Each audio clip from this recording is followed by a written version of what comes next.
In a perfect world, you have a multimedia networked lab in your classroom. Let's suppose that you've got a really fast connection. You can stream and download stuff whenever you want. Okay, great. Now what? Is it worth the time putting in to develop and design this stuff, assuming you even knew how? Does it work? Does multimedia actually work? Well, here, let me read you something. This is from an article on the rationale for using multimedia in the classroom. It says, when engaged in higher order thinking skills such as comparison, analysis, inference, and evaluation, the mind must carry out its problem processing in some symbol system. Howard Gardner's work on multiple intelligences showed that academic skills with verbal language and math are but two important languages for thought. His interpersonal, intrapersonal intelligences play an important role in interactive nature of multimedia between others on the internet. Other intelligences like language of thought, and Gardner's theory, including spatial and bodily kinesthetic, musical, naturalistic, provide an intellectual foundation for multimedia integration. That is, multimedia not only exists in our cognitive range, but often takes the thinker to new areas within which to range.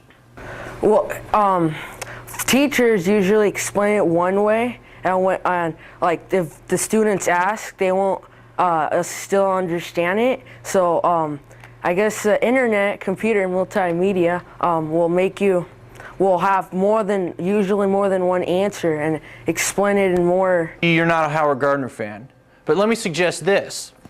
This was based on a study done by some dude named Okolo and Ferretti. I love how they quote these guys in the educational journals. They say, is it effective? The evidence is both for short-term and long-term, beyond the more recent work of Okolo and Ferretti.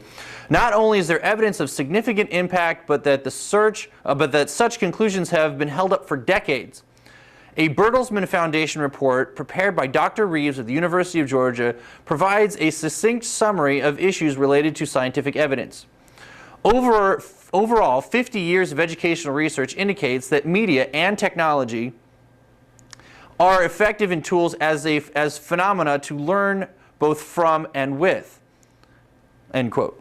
Finally, as with all educational and social sciences research, obviously proof is not definitive because we're dealing with people here.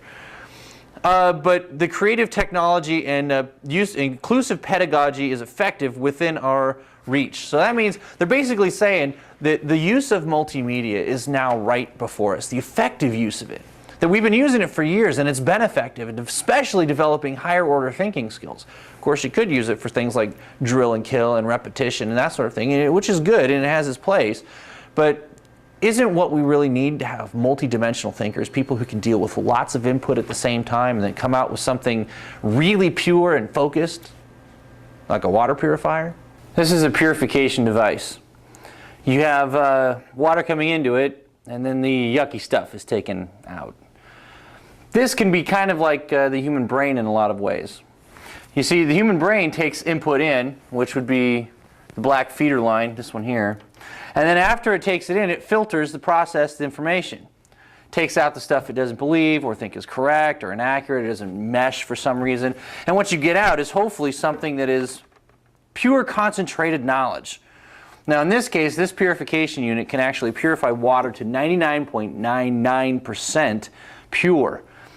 But interesting though that this is how a lot of people perceive school and the learning process. You got one avenue in, and traditionally this one avenue is basically the reading and writing and lecture.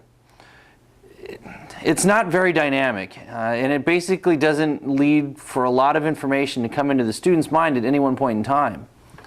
You see, this part comes in, the water comes in, and it goes through here, and it gets filtered through, it does its process. Now what if you could actually get 6, 7 of these lines going through here simultaneously? What if you could feed water from multiple different angles? Could you get more water out of it? Could you increase the amount of information that the human brain can take and process? I have a feeling you can. These extra modes of information that I'm talking about, these modes and highways and freeways that could actually funnel and filter and dump information into a student's mind, would be referred to as multimedia. Now, the power of video is undeniable. As a matter of fact, any kind of visual instruction tool has power. And that's really kind of where the birth of multimedia came from. It came from film strips and things of overhead projectors and artwork. Any extra type of sensory that would allow the student to learn besides just talking was a powerful tool. But the problem was that the equipment to be able to do it became incredibly cumbersome. Today, we have something brand new, something never before available in the extent of human history. Something unique, something different, something incredibly powerful that weaves together many of the different types of media that we would consider multimedia. You have video, audio, reading. You have animations, pictures, moving pictures, artwork. Everything that you could have used in the past, you can now use in the classroom. Only now, it doesn't necessarily take a media cart or film strips. What I'm talking about is one of the most innovative developments in the 20th, 21st, and probably onward centuries. We're talking about the multimedia internet. The internet has become one of the greatest developments and educational tools in the course of human history. The problem is, nobody really knows how to use it, or they're afraid of it, or they think it's going to take up too much time out of their sitting on the couch schedule. This little guy here provides information, streaming videos, animations, audio in ways that previously were incomprehensible. And the tools needed to harness this power, there's not a ton of them. And it just takes a little bit of time and effort and energy to be able to harness the power of something like this for the good of your students.